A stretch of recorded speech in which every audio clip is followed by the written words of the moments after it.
Por el frío.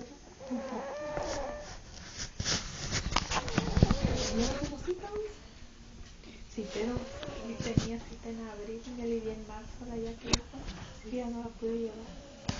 Y luego el gasto que tienes que llevar a esta niña también. Ajá. Bueno, aprovechando. Porque luego la vez las llevas a las cosas. Pero son como 10.000 pesos los días. Sí. Y otros 10 con aquel. Por lo bajito me tengo que llevar 10 con la ya que. Vaya a la hora.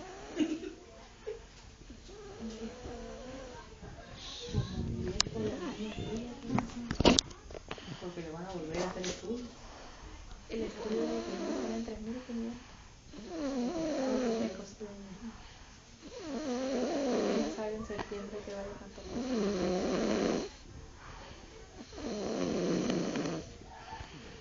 Mami tiene la camioneta.